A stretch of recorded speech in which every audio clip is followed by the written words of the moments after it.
오늘 우리에게 주시는 성경 하나님의 말씀은 에베소서 3장 14절부터 21절까지를 찾으신 줄 알고 같이 교도합니다. 이러므로 내가 하늘과 땅에 있는 각 족속에게 그의 영광의 풍성함을 따라 그의 성령으로 말미암아 너희 속사람을 능력으로 강건하게 하시오며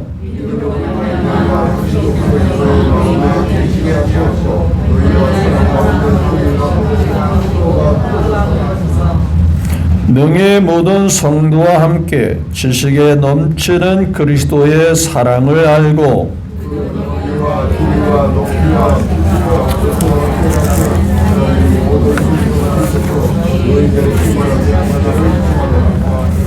우리 가운데서 역사하시는 능력대로 우리가 구하거나 생각하는 모든 것에 더 넘치도록 능히 하실 이에게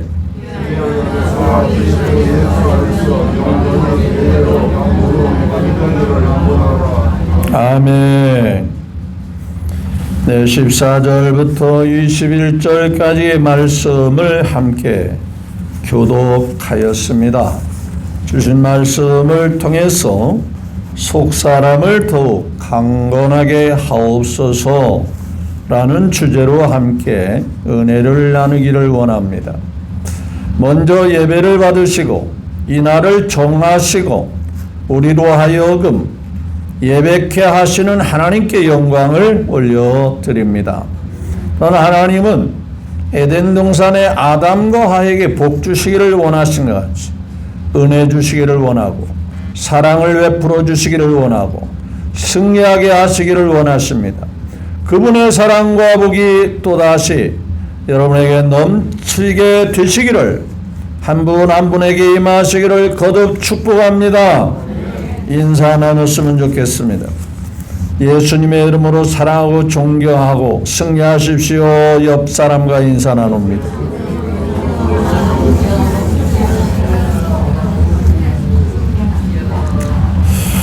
어김없이 춘 3월 새로운 새 달을 맞이했습니다. 하나님이 우리의 선한 목자가 되시면 이 한 달도 무탈하게 평안히 큰 어려움 없이 잘 지내게 될 줄로 믿습니다. 그렇게 되도록 여러분에게 큰 은혜가 있기를 거듭 축복합니다.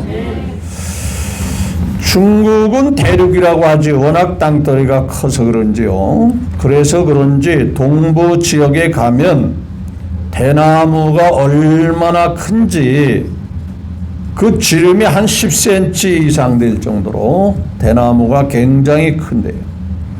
그 10cm 되면은요, 애지간한 집에 기둥으로도 쓸 수 있을 정도로 단단하기도 해요. 자, 이 대나무 이름을 모죽이라고 하는데요. 사람들이 대나무를 갖다 심으면 3년 내지 5년 동안에는 아예 기대를 할 수가 없다고 그래요. 그래서 이 대나무는 원래 뿌리를 옮겨 심는 거거든요. 뿌리를 옮겨 심으면 땅속에 묻어버리면 이 대나무가 죽었는지 살았는지 전혀 감감무소식이에요. 보통 다음 뿌리를 옮겨 심으면 다음에는 싹이 난다든가 뭔가 um이 돋아 올라온다든가 그래야 되는데 이 대나무 뿌리는 3년 내지 5년 동안에는 이게 죽었는지 살았는지 전혀 알 수가 없어요. 그런데 3년이나 5년이 지나고 난 다음에는 이곳저곳에서 막 죽순이 올라오는데 그 큰 죽순이 그 두껍고 묵직한 죽순이 사방에서 올라오는 거예요. 그런데 그 대나무가 불과 2, 3개월 동안에 15m까지 쫙 자라는, 15m면 꽤나 높이 자라는 거거든요. 대나무를 치면. 그러면 3년이나 5년 동안에 무엇을 했을까? 당연히 무엇을 했겠어요? 뿌리를 깊이 내리도록, 비바람이 몰아쳐도 뿌리가 흔들리지 않도록 뿌리를 견고하게 사방으로 뻗어가는 일을 했다 그 말이에요. 사람들은 대나무 죽순이 올라와서 빨리 자라기를 바랬지만 대나무 자체적으로 뿌리가 견고하여 위로 쭉쭉 뻗어도 그 대나무가 쓰러지지 않게 된다 그 말이죠. 가끔 태풍에 가로수가 뽑혔다든가 찻길에 가로수가 넘어져 있다든가 이런 모습을 보게 되지요. 왜 그랬을까? 왜 그럴까라는 생각을 가져보지 않습니까? 너무나도 쉬운 문제지요. 쉽게 이해할 수 있는 게 뭐예요? 그 나무를 원래부터 그 자리에서 자라면서 뿌리를 깊이 내리면서 성장한 나무라면 쉽게 뽑히지가 않아요. 그런데 다른 데 좋게 보이는 나무를 옮겨 심는 과정에서 그 깊은 뿌리를 다 뭐하죠? 다 잘라버리고 그냥 간단하게 가만히나 마대로 싸가지고 옮겨 심는다 그 말이에요. 따라서 겉으로 볼 때는 눈에 보이는 나무는 너무 좋아 보이고 튼튼해 보이고 건강해 보여도 정말 필요한 그 나무의 뿌리는 다 뭐 했다고 그랬죠? 잔뿌리나 그 깊이 박힌 뿌리는 다 잘라버렸으니 비바람이 몰아치고 바람이 세차게 불 때는 당연히 그 나무가 쓰러질 수밖에 없죠. 제가 왜 이런 얘기를 하느냐? 신앙에도 뿌리가 깊어야 된다. 어떤 환경에도 뿌리가 깊지 않으면 어떤 환경의 영향을 쉽게 받게 된다 그 말이에요. 우리에게 주어진 여러 가지 환경에서 쉽게 마음이 흔들리면서 아이고 하나님 믿어도 교회 다니도 아무 소용이 없구나 이렇게 생각하는. 예수님께서 비유로 말씀할 때도 네 가지의 땅을 비유하면서 말씀하셨어요. 어떤 사람이 씨를 뿌릴 때에 어떻게 잘못 뿌렸는지 길에다가 씨가 떨어져서 그런지 씨가 뿌려진 격이 됐다 그 말이에요. 아시다시피 길은 뭐예요? 차도 다니고 사람도 다니고 트럭도 다니고 뭐 별별 모든 것들이 다 지나가잖아요. 그러니까 그 길은 다져질 대로 다져진 거예요. 딱딱합니다. 그러니 아무리 씨가 살아서 생명이 있다 하더라도 뿌리를 낼 수가 있다 없다? 없다 그 말이에요. 이 서울 도심에는 그런 씨를 누가 다 쪼아먹어요? 새들이. 특히 누가? 비둘기가. 구구구구구 하면서 비둘기가 다 줘.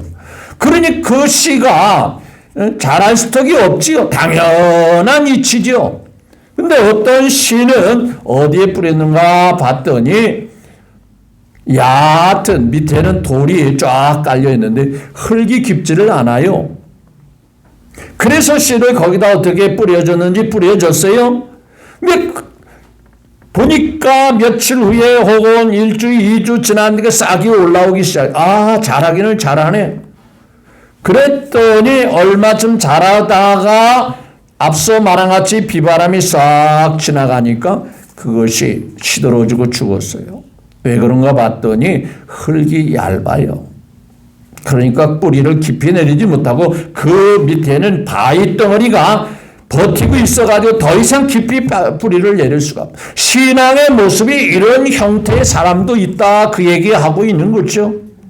어떤 사람은 씨를 뿌릴 때에 잡초가 많은 곳에 씨를 뿌려요. 아무리 뿌려봐야 같이 자라는 듯 하다가 여러분 농사 짓는 사람들은 잘 알고 있는 바지만 잡초가 잘 자라요? 곡식이 잘 자라요?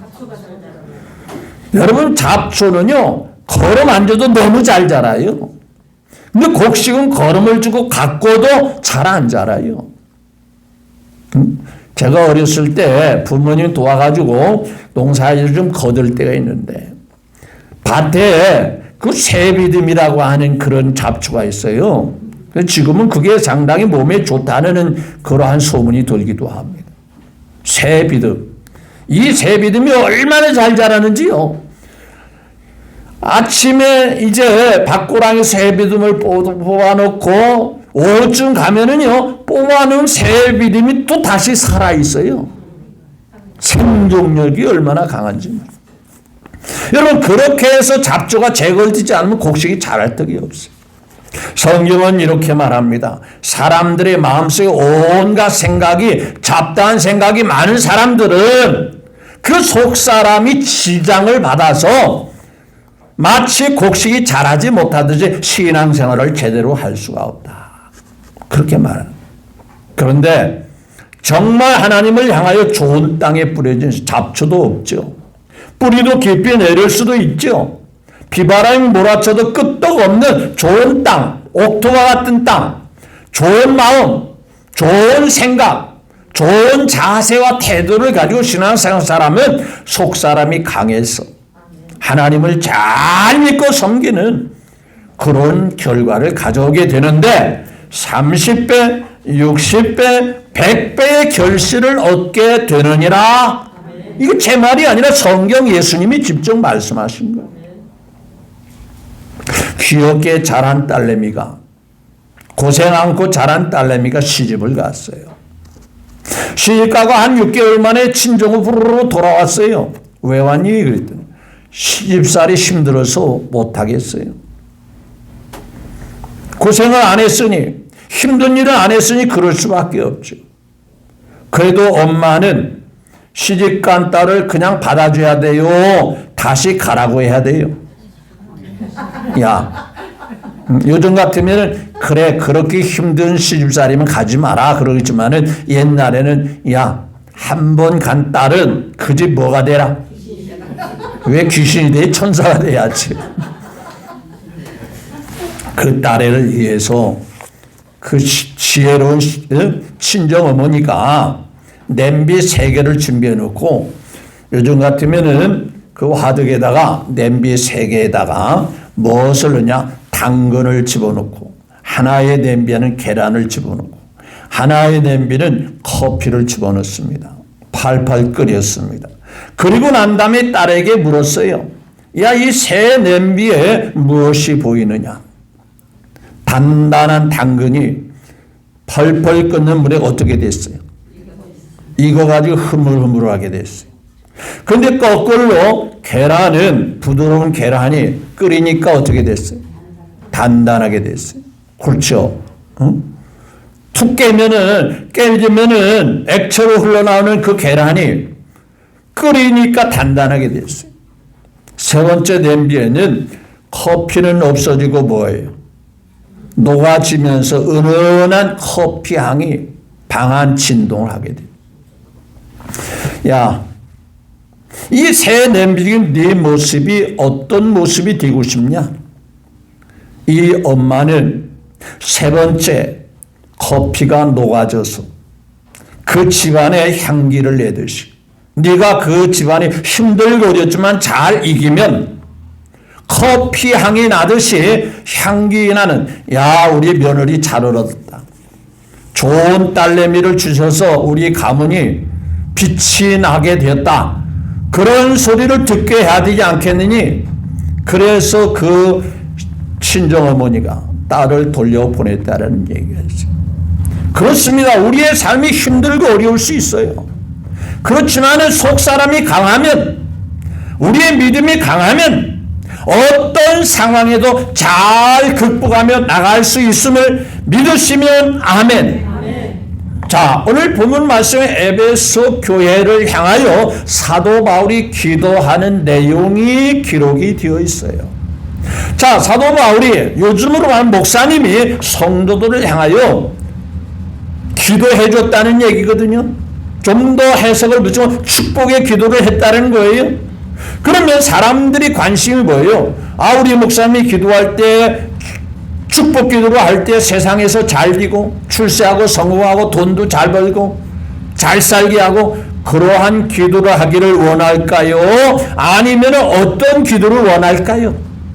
목사님의 관심은 여러분이 잘 살고 건강하게 살고 여러분들이 성공하고 그것도 중요하지만은 누구를 잘 믿고 변함없이 살기를 원할까요?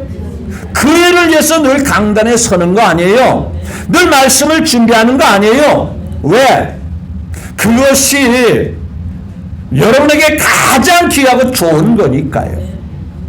이 세상의 모든 것 잘 돼도 건강해도 출세해도 성공해도 그거요 한 세상으로 끝나고 다 못 가지고 가는 거예요.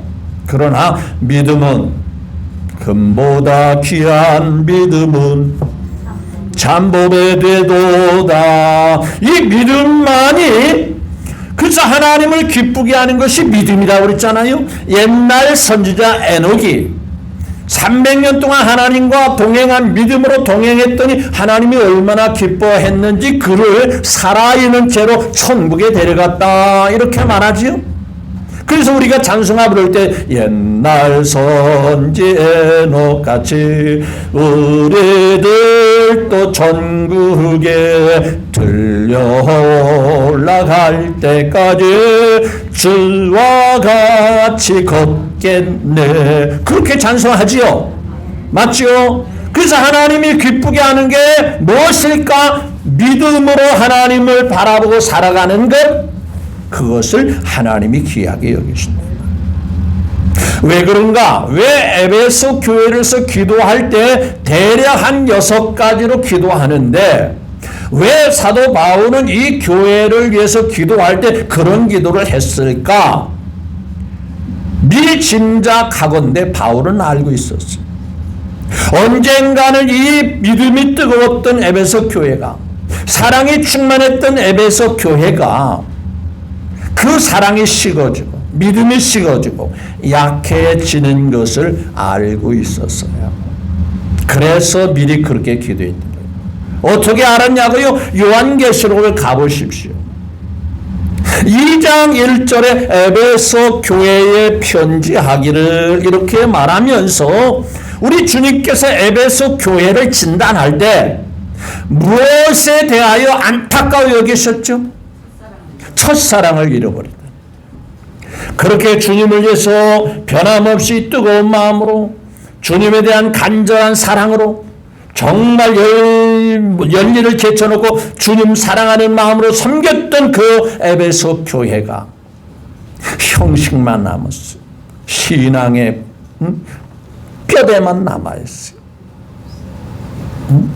시골에 가면 그렇게 옛날에 왁자지껄하게 살았던 부러웠던 그 집이 자녀들이 다 도심으로 나가고 부모님이 돌아가시니까 폐가가 돼서 뼈대만 남아있는 집들을 가끔씩 목격할 수 있어요. 마찬가지로 신앙의 뼈대만 남더라요. 첫사랑을 잃어버리니 형식만 남아있어요. 교회의 구성원으로 교회는 나오는 것 같은데 주님에 대한 사랑은 식어졌어.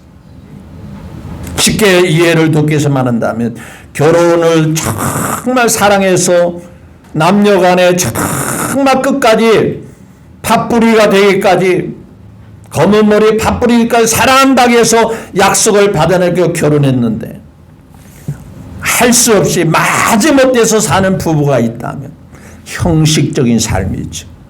형식적인 삶을 결혼 생활을 하고 있는 남녀간의 사랑은 남녀간의 관계는 사랑으로 서로가 사랑으로 감싸주고 위로해주고 격려해줘야 되는데 시간이 흘러가면서 사랑은 온데간데 없이 마지못해서 모순같이 그렇게 산다면 시어머니가 모처럼 만에 아들네를 찾아왔어요. 아파트에 들어왔더니 마침 문이 열렸어요. 며느리가 아이를 옆에 소파에 앉고 밑에는 강아지가 있어요. 아이가 물었어요. 엄마, 우리 집에서 누가 제일이야? 너지 당연히. 둘째는 누구야? 우리 강아지야. 셋째는 누구야? 그야 아빠지. 그 말을 들은 시어머니가 조용히 문을 닫고 뒤에 가서 아들에게 전화를 했어요. 야, 네 집에서 세 번째야. 첫째가 누구라고요? 딸내미고. 두 번째가 누구라고요? 강아지고. 세 번째가 누구야? 엄마, 내가 왜 셋째야? 네 집에서 셋째야. 네 아내에게서는 네가 셋째야. 여러분, 우스갯소리 같이 들리지만 현실이 그럴 수 있어요. 사랑이 식어지면 그럴 수 있어요. 강아지가 남편보다 우선이에요. 그래서 남편보다 강아지가 둘째고 남편이 셋째. 목사님, 세상에 그런 사람이 어디 있으려고. 그럴 수 있음을 우리는 아죠. 사랑이 식어지면 그럴 수 있어요. 오늘 성경은 우리에게 깊이 말합니다. 속 사람이 강해져야 한다. 하나님을 향하는 마음이 강해져야 된다. 세상의 분위기에 휩쓸리지 말아야 된다고 말씀하십니다. 어떤 집사님이 열심히 신앙생활, 목사님이 늘 안타까워서 글을 위해서 기도해 줬어요. 자그마한 사업을 시작해서 하나님 앞에 복을 받으라고 늘 기도해 줬어요. 근데 언젠가부터 주일을 빼먹기 시작합니다. 몇 주에 한 번씩 나와서 11조를 드리는데 과거보다 11조가 배로 늘어났어요. 그래서 목사님이 그렇습니다. 목사님, 이 집사님 그렇게 열심히 있는데 왜 요즘 주일날을 자주자주 뵐 수가 없지요? 왜 만날 수가 없지요? 아이고 목사님, 요즘요 사업이 바빠져 가지고요. 그래서 제가 오늘 11조를 갑절로 갖고 왔지 않습니까? 앞으로 목사님 조금만 더 기도해 주시면요, 우리 사업이 더 배로 늘어나서 목사님 제가 개인적으로 차도 사드리고 목사님에게 잘해드릴 테니까 이해해 주십시오. 목사님 저를 위해서 안수기도 해줘. 목사님 뭐라고 기도했겠어? 하나님, 이 집사님이 이제 사업이 더 잘 되면 나한테 차도 좋은 차, 고급 차를 사준다고 하니까 앞으로 사업이 배로 더 잘 되게 해주십시오. 그렇게 기도했을까요? 만약에 그렇게 기도한 목사님은 그 목사님은 참 목사님이 아닐까요? 그 목사님 이렇게 말씀, 하나님 이 집사님에게 과거로 돌아가게 해주십시오. 주님을 뜨겁게 사랑하고 뜨겁게 섬겼던 이전의 모습으로 돌아가게 해주십시오. 그 집사님이 눈을 뜨는, 목사님 그렇게 기도하면 어떻게 해요? 그게 바로 하나님이 원하는 소원일세. 하나님이 바라고 원하는 게 바로 그거야. 나는 하나님의 종이야. 하나님이 세운 하나님 유서, 하나님의 마음과 뜻을 전하는 게 목사지. 집사님이 아무리 사업이 잘 되어 나한테 잘해주고 고급 양복을 맞춰주고 차를 사주고 그래도 난 그것이 필요한 게 아니에요. 집사님의 영혼을 책임지는 목회자로, 성직자로서 하나님을 잘 섬기고 하나님께 순종하고 하나님을 기쁘게 하는, 그것이 내가 해야 할 사명일세. 그 집사님이 눈물을 글썽거리면서, 목사님 제가 잘못했습니다. 아무리 바빠도 앞으로는 사업보다도 주님 섬기는 일에, 주의를 지키는 일에 열심 내겠습니다. 그랬더니 사업도 잘 되고 주님 섬기는 일도 이전과 같이 변함없이 하게 되었다는 거예요.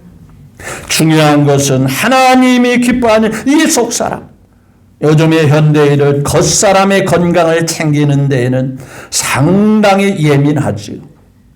또한 돈이나 시간을 아낌없이 투자하죠. 근데 하나님을 향하는 믿음의 모습은 스스로 뒤돌아보지를 못합니다. 어쩌면 그러한 모습이 당연하다고 생각하는, 아니에요. 주밖에 나의 소망이 없습니다. 성경에 나타난 또 주변의 믿음의 선배들 가운데 수없이 하나님 앞에 은혜 받은 사람의 모습은 세상을 아무리 훑어봐도 주밖에 나의 소망이 없다. 주님만이 나의 모든 것 되신다. 잘 아는 대로 요셉이라는 사람이 있고 다윗이라는 사람이 그랬고 다니엘이라는 사람이 그랬어요. 그 외에도 수많은 사람들이 하나님만 바라보고 살았을 때 하나님이 그를 붙들어 주셨고, 오히려 그들이 원치 않은 것까지도 이루어 주셨고, 더 잘되게 하셨고, 더 형통하게 하셨고, 더 높이 세워 주신 모습을 성경은 우리에게 확실하게 보여주고 있습니다. 자, 그러면 사도 바울이 기도한 내용을 한번 보실까요? 16절 시작. 그 영광의 풍성함에 따라 그의 성령으로 말미암아 너희의 속사람을 능력으로 강건하게 하시오며, 육신의 건강 못지않게, 아니 더 중요한 속사람. 고린도에서는 그랬죠. 겉사람은 벌써 60이 지나고 70이 넘어가신 분은 아무리 건강을 챙겨도 예전 같지 않음을 느낄 수 있어요. 아무리 몸에 위해서 투자를 많이 해도 예전 같지 않음을 느낄 수 있어요. 우리 김근남 권사님이 지난주에 넘어져가지고 좀 다치셨는데 예전에는 그렇지 않았거든요. 건강했거든요. 근데 예전 같지가 않아요. 참 저 권사님이 얼마나 믿음이 좋은지. 그 머리에 바늘로 꼬매가지고 그거 모자 쓰고 또 예배에 참석하신 거예요. 왜? 그래, 나를 살려주신 분이 하나님이시고. 야, 하나님 믿는데도 넘어지겠는데 그래도 교회 가냐? 그래도 하나님 의지하냐? 사람들이 그렇게 말하는데 그럴수록 야, 죽지 않게 해준 것만 해도 감사한 거예요. 오히려 거꾸로 생각하는 거예요. 넘어진 것이 불평스럽고 원망스러운 게 아니라 그보다 더한 심한 결과까지도 있을 뻔했는데 하나님이 거기까지 해준 것만 해도 감사하다. 그러고 하나님께 나옵니다. 무슨 얘기합니까? 겉사람은 낡아집니다. 갈수록 쇠퇴해집니다. 그러나 우리의 속, 하나님을 향하는 마음, 하나님을 향한 생각은 점점점 주님 만날 시간들이 점점 가까워지고 있는 거. 그래서 겉사람은 후패하나 속사람은 날로 새롭도다. 날로 주님을 만난다고 생각하니까 더 가슴이 부풀고 더 기대가 되고 더 막 가슴이 울렁거리고, 왜? 주님 만날 때 가까워진다고 생각하니까 그렇단 말이죠. 속사람이 강건해야 된단 말이에요.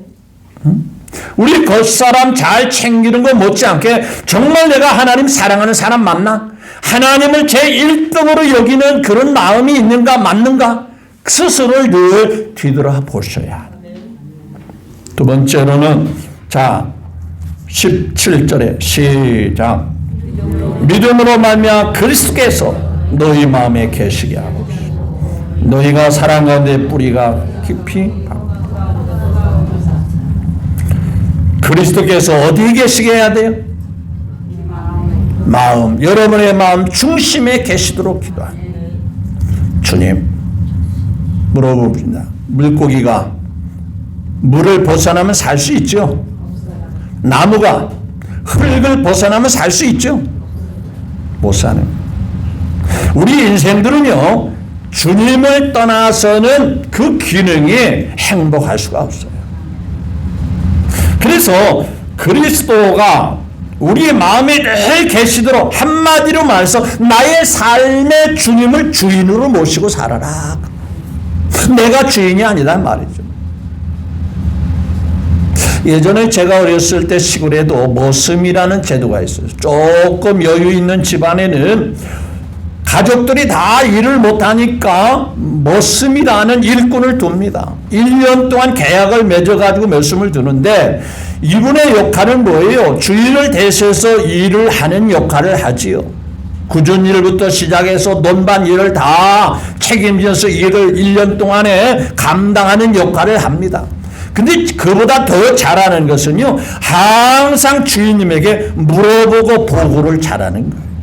아침에 일어나면 뭐예요? 주인님, 오늘 무슨 일을 해야 할까요? 다 뻔히 아는 일이지만, 머슴이니까 일상에 똑같은 일을 반복하니까 아는 일이지만 그래도 묻는 거거든. 저녁에 돌아와서 일을 마치고 돌아와서 배요. 오늘 일을 이렇게 마무리했습니다. 일을 열심히 한다고 했는데 마무리 짓지 못했습니다. 다 보고를 하는 거예요. 그게 바로 주인과 종, 주인과 머슴의 역할이에요. 자기 뜻대로 하려고 하지 않습니다. 자기 힘으로 하려고 하지 않습니다. 자기 생각대로 하려고 하지 않습니다. 오직 주인이 원하는 대로만 하려고 하는 거예요. 그런 것들이 주인의 마음에 들어하는 거예요. 주인을 주인으로 인정하고 있는 거, 주인을 주인으로 대우하고 있는 거거든요. 신앙생활도 마찬가지. 내가 주인 되면 안 돼.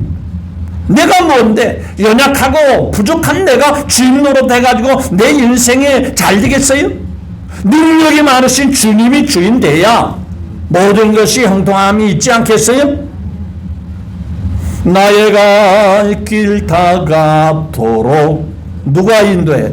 예수 인도하시니 내 주 안에 있는 긍휼 어찌 의심하리요. 믿음으로 사는 자는 하늘 위로 받겠네. 무슨 일을 만나든지 뭐요? 만사요. 그분이 주인으로 나의 삶을 인도하고, 그 예수 그리스도가 내 안에 마음에 계시게 하시고, 이 말은 항상 예수님을 주인과 같이 모시고 살아라, 그 말이거든. 그걸 위해서 사도 바울이 기도하고 있는,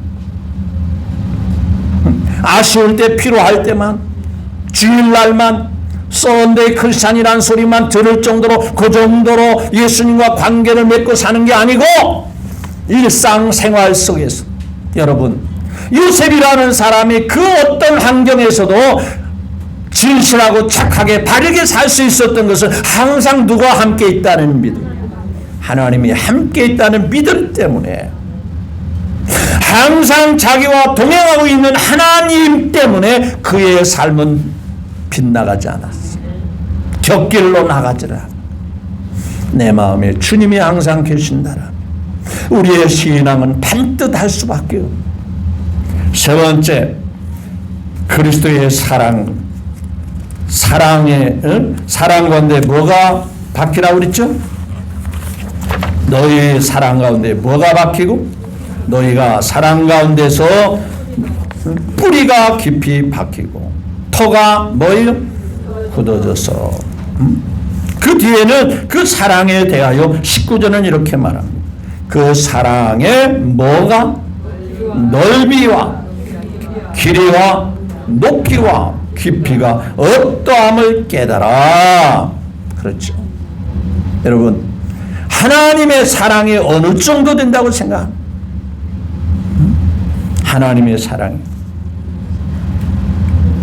나의 삶 속에 몇 프로나 된다고 생각합니다.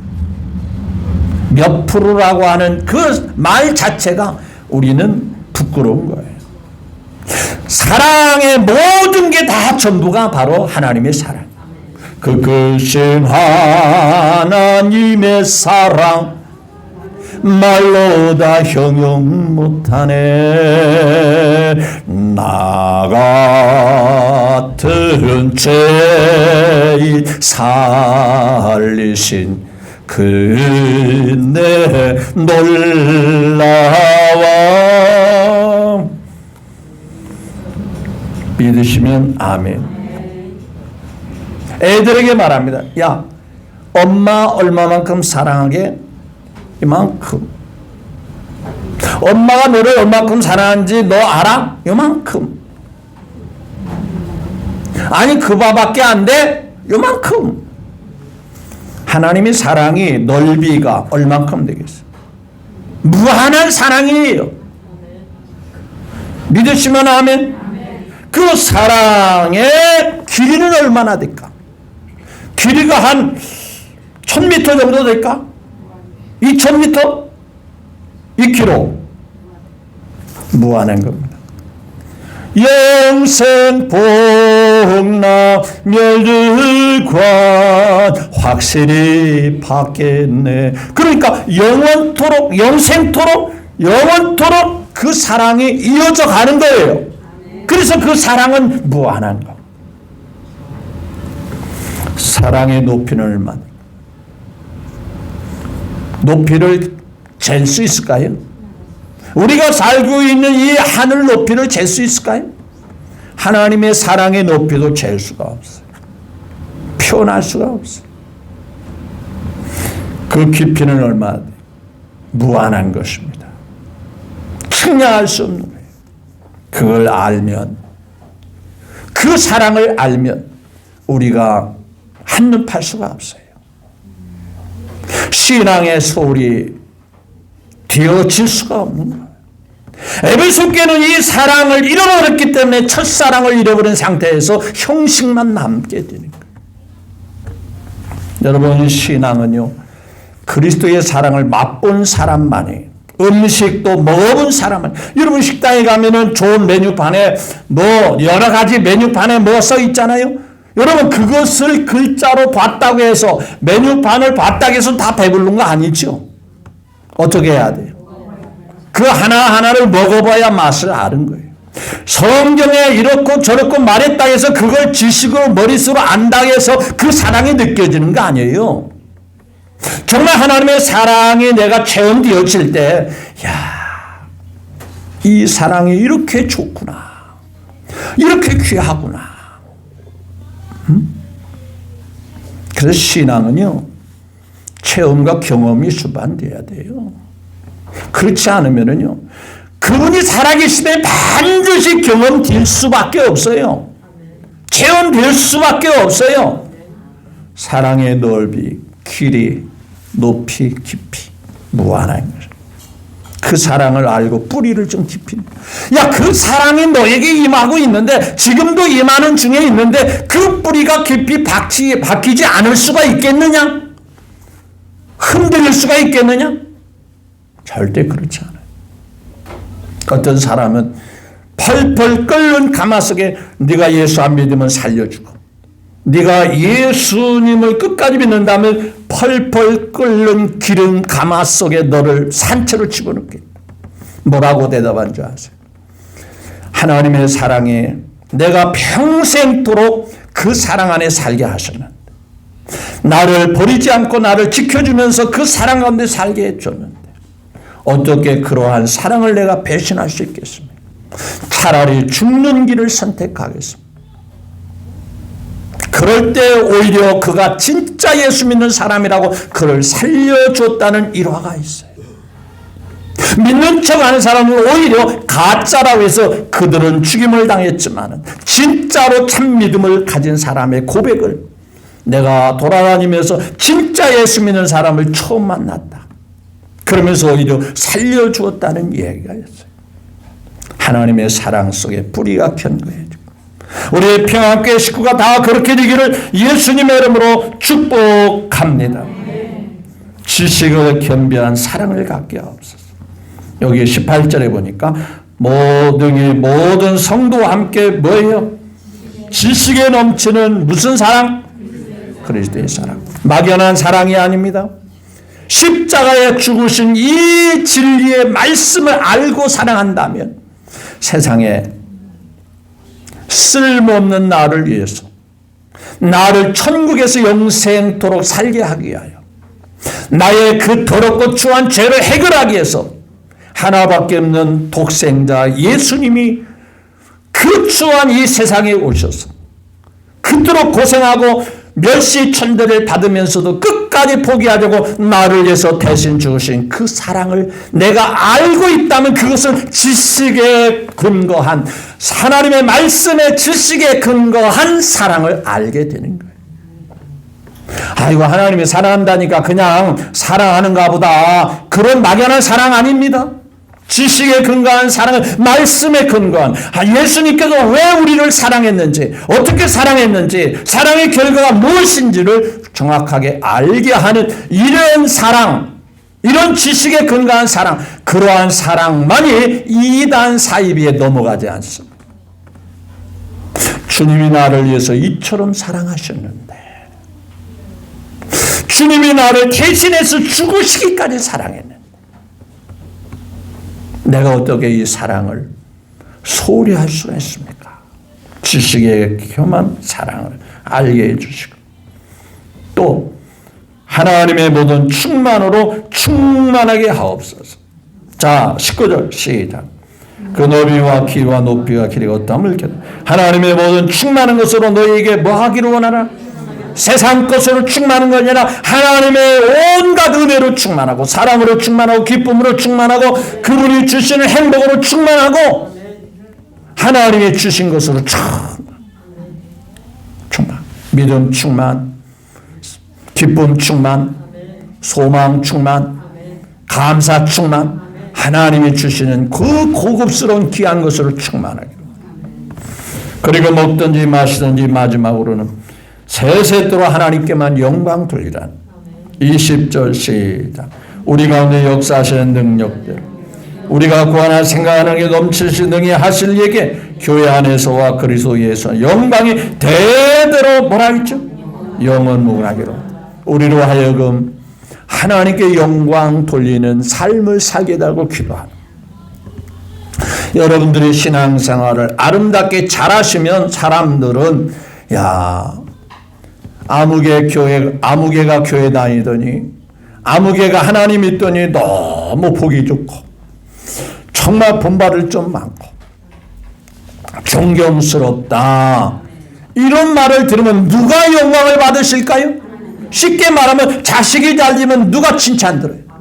부모가 칭찬 들어요. 야 누구 집 자식인지 부모가 참 흐뭇하겠네. 그렇죠? 근데 자식이 나가서 문제 일으키고 안 좋은 일을 하면은 누가 욕먹어? 아이고 누구 자식인지 참 속이나 꽤나 속 썩겠네. 아이고 저런 자식 낳고 얼마나 고생이 많아 하면서 그 부모의 일을 대부분 생각할 거 아니에요? 먹든지 마시든지 무엇을 하든지 우리는 누구의 영광을 드러내셔야 돼. 우리가 꼭 예수 믿으세요? 예수 믿고 교회 다니세요? 예수 믿고 구원받는 그렇게 안 해도 우리의 삶의 믿음 생활을 제대로 하기만 하면 그 일 자체가 하나님께 영광이 되면서 전도의 향기가 나타나게 되는 줄로 믿습니다. 커피가 펄펄 끓는 물에 녹아지면은 커피 자체는 보이지 않지만 방 안 극히 무슨 냄새가 번지더라? 커피 향기가 번지듯이 우리 자신은 보이지 않지만 예수 그리스도의 영광의 향기가 예수 그리스도의 사랑의 향기가 우리의 삶을 통해서 드러나게 되는 거예요. 우리 평안교회 식구 여러분 뭐니 해도 우리의 속사람이 강해지기를 원합니다. 저도 발목을 다쳐서 지금 3주째 이제 되는데 조금 많이 나았어요. 근데 아무리 관리하고 아무리 물파스 바르고 아무리 침을 해도 빨리 안 낫더라고. 그래서 그냥 되는 대로 살자. 있는 모습대로 살자. 중요한 것은 겉사람이 아니고 속사람. 하나님 사랑하고 하나님 기뻐하고 하나님만 소망으로 삼는 이 속사람. 이것이 더 중요하구나. 이 관심을 가지고 변함없이 살아가시는 우리 평안교회 식구 모두가 되기를 다시 한번 주 예수님의 이름으로 축복합니다.